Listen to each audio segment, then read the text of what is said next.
be made part of the record. And with that, Deputy Assistant Secretary Kent, you are recognized for your opening statement. Ambassador Taylor, you are recognized immediately thereafter for your opening statement. Good morning. My name is George Kent, and I am the Deputy Assistant Secretary of State for Eastern Europe and the Caucasus. I have served proudly as a nonpartisan career Foreign Service officer for more than 27 years under 5 presidents, 3 Republican and 2 Democrat. As I mentioned in my opening comments last month in the closed-door deposition, I represent the 3rd generation of my family to have chosen a career in public service and sworn the oath of office that all U.S. public servants do in defense of our Constitution. Indeed, there has been a George Kent sworn to defend the Constitution continuously for nearly 60 years, ever since my father reported to Annapolis for his plebe summer. After graduating first in his Naval Academy class in 1965, the year best known for his Heisman-winning classmate Roger Staubach, my father served a full, honorable 30 years, including as a captain of a nuclear ballistic missile submarine during the height of the Cold War. 5 great-uncles served honorably in the Navy and the Army in World War II. In particular, Tom Taggart was stationed in the Philippines at the time of the attack on Pearl Harbor. He survived the brutal Bataan Death March and 3.5 years in a Japanese prisoner of war camp unbroken. He returned to service as an Air Force judge advocate, upholding the rule of law until his death in 1965. Today, I appear before you once again, under subpoena, as a fact witness, ready to answer all of your questions about the events and developments examined in this inquiry, to the best of my ability and recollection, subject to the limits placed on me by the law and this process. I will begin with some opening comments on the key principles at the heart of what brings me before you today, to wit, principled public service in pursuit of our enduring national interests and the place of Ukraine in our national and security interests.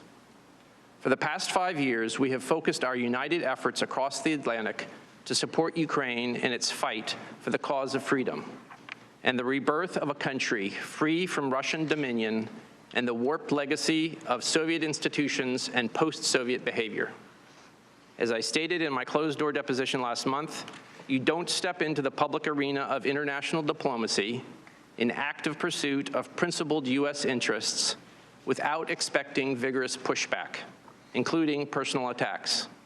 Such attacks came from the Russians, their proxies, and corrupt Ukrainians. That tells me our efforts were hitting their mark. It was unexpected and most unfortunate, however, to watch some Americans, including those who allied themselves with corrupt Ukrainians in pursuit of private agendas, launch attacks on dedicated public servants advancing U.S. interests in Ukraine. In my opinion, those attacks undermined U.S. and Ukrainian national interests and damaged our critical bilateral relationship. The United States has very clear national interests at stake in Ukraine. Ukraine's success is very much in our national interest, in the way we have defined our national interest broadly in Europe for the past 75 years. After World War II, U.S. leadership furthered far-sighted policies like the Marshall Plan in the creation of a rules-based international order. Protected by the collective security provided by NATO, Western Europe recovered and thrived after the carnage of World War II, notwithstanding the shadow of the Iron Curtain. Europe's security and prosperity contributed to our security and prosperity. Support of Ukraine's success also fits squarely into our strategy for Central and Eastern Europe since the fall of the wall 30 years ago this past week. A Europe truly whole, free, and at peace, our strategic aim for the entirety of my Foreign Service career, is not possible without a Ukraine whole, free, and at peace, including Crimea and the Donbass, territories currently occupied by Russia, represented by the red in the map. Looking forward, the Trump administration's national security strategy makes clear the global strategic challenge now before us: great power competition with rivals such as Russia and China, and the need to compete for positive influence without taking countries for granted. In that sense, Ukraine has been on the front lines, not just of Russia's conventional war in Eastern Europe since 2014 and its broader campaign of malign influence, but of the greater geopolitical challenges now facing the United States. Ukraine's popular revolution of dignity in 2014 forced a corrupt, pro-Russian leadership to flee to Moscow. After that, Russia invaded Ukraine, occupying 7% of its territory, roughly equivalent to the size of Texas for the United States. At that time, Ukraine's state institutions were on the verge of collapse. Ukrainian civil society answered the challenge. They formed volunteer battalions of citizens, including technology professionals and medics. They crowdsourced funding for their own weapons, body armor, and supplies. They were the 21st century Ukrainian equivalent of our own Minutemen of 1776, buying time for a regular army to reconstitute. Since then, more than 13,000 Ukrainians have died on Ukrainian soil defending their territorial integrity and sovereignty from Russian aggression. America's support in Ukraine's own de facto war of independence has been critical in this regard. By analogy, the American colonies may not have prevailed against the British imperial might without the help of transatlantic friends after 1776. In an echo of Lafayette's organized assistance to General George Washington's Army and Admiral John Paul Jones's Navy, Congress has generously appropriated over $1.5 billion over the past 5 years in desperately needed trained and equipped security assistance to Ukraine. These funds increase Ukraine's strength and ability to fight Russian aggression. Ultimately, Ukraine is on a path to become a full security partner of the United States within NATO. Similar to von Steuben training colonials at Valley Forge, U.S. and NATO allied trainers developed the skills of Ukrainian units at Yavoriv near the Polish border and elsewhere. They help rewrite military education for Ukraine's next generation, as von Steuben did for America's first. In supporting Ukraine's brave resistance to Russian aggression, we have a front row seat to the Russian way of war in the 21st century, gaining priceless insights that contribute to our own security. This year, in 2019, Ukrainian citizens passed the political torch to a new generation, one that came of age not in the final years of the Soviet Union, but in an independent Ukraine. Presidential and parliamentary elections swept out much of Ukraine's previous governing elite and seated 41-year-old President Zelensky, a cabinet with an average age of 39, and a parliament with the average age of 41. At the heart of that change mandate, 5 years after Ukraine's revolution of dignity, is a thirst for justice, because there cannot be dignity without justice. Without a reformed judicial sector that delivers justice with integrity for all, Ukrainian society will remain unsettled. Foreign investors, including American investors, will not bring the great investment needed to ensure that Ukraine's long-term prosperity is secured. This is why the principled promotion of the rule of law and institutional integrity is so necessary to our strategy for a successful Ukraine. It is also true for other former captive nations still recovering from the ashes of Soviet and communist misrule. It is why acting inconsistently with the core principle of the rule of law comes at great peril. I am grateful to all of the members of Congress and staffers, including many of you sitting here today, who have traveled to Ukraine over the past 5 years and appropriated billions of dollars of assistance in support of our primary policy goals.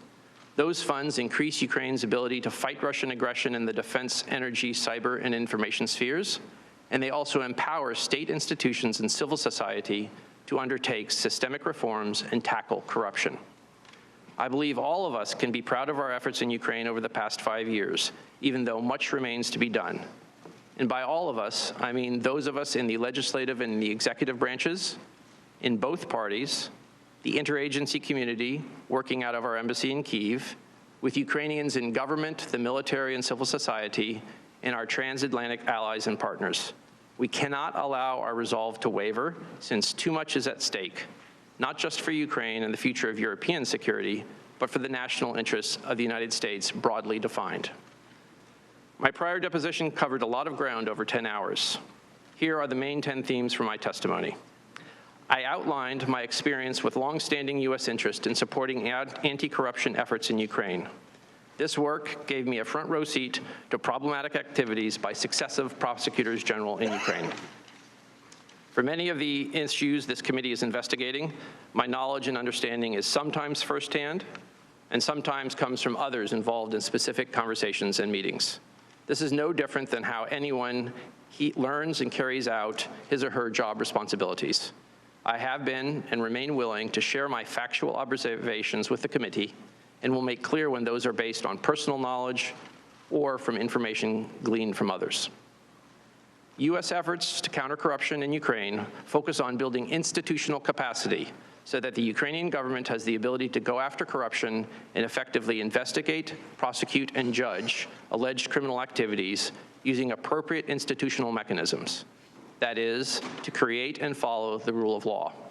That means that if there are criminal nexuses for activity in the United States, U.S. law enforcement should pursue the case. If we think there's been a criminal act overseas that violates U.S. law, we have the institutional mechanisms to address that. It could be through the Justice Department and FBI agents assigned overseas, or through treaty mechanisms, such as the Mutual Legal Assistance Treaty. As a general principle, I do not believe the United States should ask other countries to engage in selective, politically associated investigations or prosecutions against opponents of those in power, because such selective actions undermine the rule of law, regardless of the country. The pervasive and longstanding problem of corruption in Ukraine included exposure to a situation involving the energy company Burisma. The primary concern of the U.S. government since 2014 was Burisma's owner, Mykola Zlochevsky, whose frozen assets abroad we had attempted to recover on Ukraine's behalf. In early 2015, I raised questions with the Deputy Prosecutor General about why the investigation of Mr. Zlochevsky had been terminated, based on our belief that prosecutors had accepted bribes to close the case. Later, I became aware that Hunter Biden was on the board of Burisma. Soon after that, in a briefing call with the National Security Staff of the Office of the Vice President in February of 2015, I raised my concern that Hunter Biden's status as a board member could create the perception of a conflict of interests. Let me be clear, however, I did not witness any effort by any U.S. official to shield Burisma from scrutiny. In fact, I and other U.S. officials consistently advocated reinstituting a scuttled investigation of Zlochevsky, Burisma's founder, as well as holding the corrupt prosecutors who closed the case to account. Over the course of 2018 and 2019, I became increasingly aware of an effort by Rudy Giuliani and others, including his associates Lev Parnas and Igor Fruman, to run a campaign to smear Ambassador Yovanovitch and other officials at the U.S. Embassy in Kyiv. The chief agitators on the Ukrainian side of this effort were some of those same corrupt former prosecutors I had encountered, particularly Yuri Lutsenko and Viktor Shokin. They were now peddling false information in order to extract revenge against those who had exposed their misconduct, including U.S. diplomats, Ukrainian anti-corruption officials, and reform-minded civil society groups in Ukraine. During the late spring and summer of 2019, I became alarmed as those efforts bore fruit. They led to the ouster of Ambassador Yovanovitch and hampered U.S. efforts to establish rapport with the new Zelensky administration in Ukraine. In mid-August, it became clear to me that Giuliani's efforts to gin up politically motivated investigations were now infecting U.S. engagement with Ukraine, leveraging President Zelensky's desire for a White House meeting. There are and always have been conditionality placed on our sovereign loan guarantees for Ukraine. Conditions include anti-corruption reforms, as well as meeting larger stability goals and social safety nets. The International Monetary Fund does the same thing. Congress and the executive branch work together to put conditionality on some security assistance in the Ukraine Security Assistance Initiative. Regarding my testimony today, I will do my best to answer your questions that will involve issues, conversations, and documents that span a number of years. I may be limited by 3 considerations. First, the State Department has collected all materials in response to the September 27th subpoena that may contain facts relevant to my testimony. I have no such documents or materials with me today. I will thus do my best to answer as accurately, completely, and truthfully as I can to the best of my recollection. Second, as this committee knows from deposition testimony, throughout this process there have been concerns that questions may be asked about classified information. We have asked the State Department for guidance about classification concerns related to the public release of my deposition, and the State Department has declined to provide any. So if I'm asked a question today that I believe may implicate classified information, I will respectfully decline to answer in this public forum. Third, there may be questions focusing on the identity of people in the intelligence community. These questions were redacted from my deposition's transcript. If such a question arises today, I will follow my counsel's advice and decline to answer. I would like to conclude my opening remarks with an observation about some of my fellow public servants who have come under personal attacks. Ambassador Yovanovitch, Lieutenant Colonel Vindman, and Dr. Hill, at least one of whom is going to appear before this body in the coming days. Masha, Alex, and Fiona were born abroad before their families or they themselves personally chose to immigrate to the United States.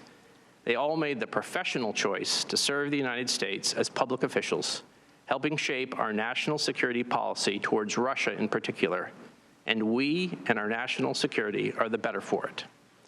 In this sense, they are the 21st century heirs of two giants of 20th century U.S. national security policy who also were born abroad. My former professor is Zbigniew Brzezinski and his fellow immigrant Henry Kissinger. Like the Brzezinskis and Kissingers, the Yovanovitches and Vindmans fled Nazi and communist oppression to contribute to a stronger, more secure America. That honorable tradition of transatlantic ties goes back to the very founding of our republic. Our 18th century independence would not have been secured without the choice of European officers, the French-born Lafayette and Rochambeau,